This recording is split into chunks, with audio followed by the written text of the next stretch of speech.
കാസർഗോഡ് കരിന്തളം കോളേജിലെ വ്യാജരേഖ കേസിൽ കുറ്റപത്രം സമർപ്പിച്ചു. കേസിൽ SFI മുൻ നേതാവ് K. വിദ്യ മാത്രമാണ് പ്രതി.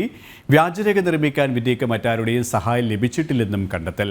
അധ്യാപക നിയമനത്തിനായി വ്യാജരേഖ നിർമ്മിച്ച് സമർപ്പിച്ചുവെന്ന് കുറ്റപത്രത്തിൽ പറയുന്നു. ഇവരുമായി ദിസ്ന സുരേഷ് ചേരുകയാണ്. ദിസ്ന, നീലേശ്വരം പോലീസാണ് ഇപ്പോൾ കുറ്റപത്രം സമർപ്പിച്ചിരിക്കുന്നത്. ഈ ഒരു കുറ്റപത്രത്തിൽ വിദ്യ മാത്രമാണ് പ്രതി, മറ്റാരുടെയും സഹായം ലഭിച്ചിട്ടില്ല എന്നാണ് പറഞ്ഞു വെക്കുന്നത്. എന്തൊക്കെയാണ് കുറ്റപത്രത്തിലെ മറ്റ് പരാമർശങ്ങൾ?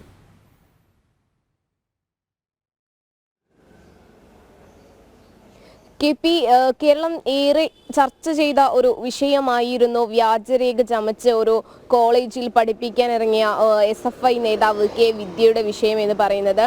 ഈ വിഷയത്തിലാണ് ഇപ്പോൾ കുറ്റപത്രം സമർപ്പിച്ചിരിക്കുന്നത്. ഈ കുറ്റപത്രത്തിൽ പ്രധാനമായും ഉള്ളത് K. വിദ്യ വ്യാജരേഖ ചമച്ചത് സ്വമേധയാലാണ്, മറ്റാരുടെയും സഹായം K. വിദ്യയ്ക്ക് ലഭിച്ചിരുന്നില്ല.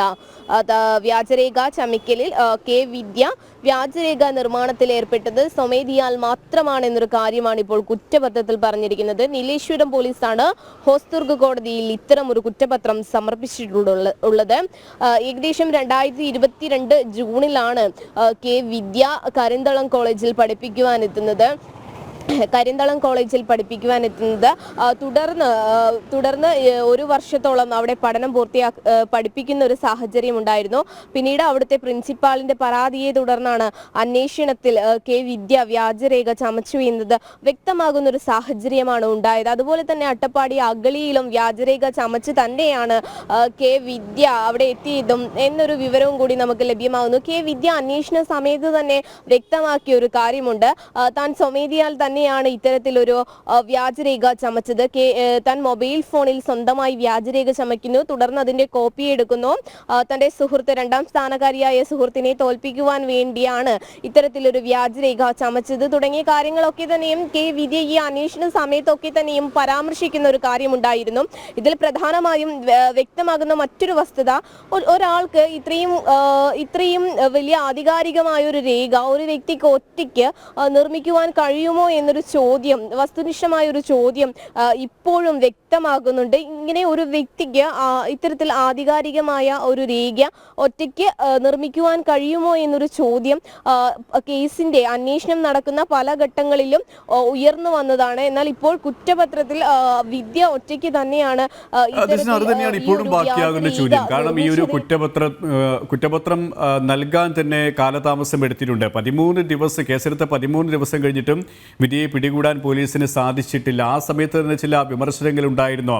SFI നേതാക്കളുടെയും CPM നേതാക്കളുടെയും സഹായങ്ങൾ, പിന്തുണ ഈ വ്യാജരേഖ നിർമ്മിക്കുന്നതിനുമായി ബന്ധപ്പെട്ടും ഒളിവിൽ താമസിക്കാനും വിധിക്ക് ലഭിക്കുന്നുണ്ട് എന്നുള്ള വിമർശനങ്ങൾ ഉണ്ടായിരുന്നു. ഈ ഒരു ഘട്ടത്തിൽ കൂടിയാണ് ഇപ്പോൾ അല്പം താമസിച്ചിട്ടാണെങ്കിലും ഈ കരിന്തളം ഗവൺമെന്റ് കോളേജിലെ പ്രിൻസിപ്പൽ നൽകിയ ഈ ഒരു പരാതിയിൽ പോലീസ് ഇപ്പോൾ കുറ്റപത്രം സമർപ്പിച്ചിരിക്കുന്നത്, നീലേശ്വരം പോലീസ് കുറ്റപത്രം സമർപ്പിച്ചിരിക്കുന്നത്. അതുകൊണ്ട് തന്നെ ചില ചോദ്യങ്ങൾ, ദിശ പറഞ്ഞതുപോലെ തന്നെ സഹായങ്ങൾ ഇല്ലാതെ, ഒരാളുടെയും സഹായമില്ലാതെ ഇത്തരത്തിൽ ആധികാരികമായ ഒരു രേഖ നിർമ്മിക്കാൻ വിധിക്ക് സാധിക്കില്ല എന്നുള്ള സംശയങ്ങൾ ഇപ്പോഴും ബാക്കി നിൽക്കുകയാണല്ലേ? അതുകൊണ്ട് തന്നെ ചില ചോദ്യങ്ങളും അല്ലേ?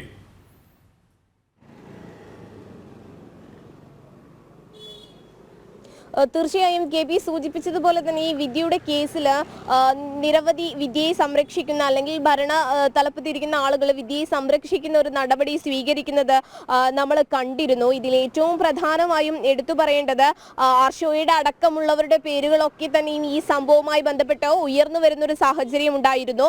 വിദ്യ ഒളിവിൽ കഴിയുന്ന സാഹചര്യം ഒക്കെ തന്നെയും നമ്മൾ കണ്ടതാണ്. പക്ഷെ വിദ്യയെ സംരക്ഷിക്കുന്ന ഒരു നിലപാടാണ് സർക്കാരിന്റെ ഭാഗത്ത് നിന്ന് അല്ലെങ്കിൽ ഉന്നത അധികാരികളുടെ ഭാഗത്ത് നിന്നൊക്കെ തന്നെയും ഉണ്ടായത്. ഇപ്പോഴും ഈ കുറ്റപത്രം സമർപ്പിക്കപ്പെട്ട സമയത്തും ഉയർന്നു വരുന്ന ഒരു ചോദ്യം എന്ന് പറയുന്നത്, ഇത്തരത്തിൽ ആധികാരികമായ ഒരു രേഖ ഉണ്ടാക്കുവാൻ വിദ്യയ്ക്ക് ഒറ്റയ്ക്ക് കഴിയുമോ എന്നൊരു വസ്തുത ഇപ്പോഴും ഒളിഞ്ഞിരിക്കുന്നു. അല്ലെങ്കിൽ ഇത്തരത്തിലുള്ള ഒരു ആരോപണം ഇപ്പോഴും ഉയർന്നു വരുന്നു എന്നത് ഒരു വസ്തുത തന്നെയാണ്.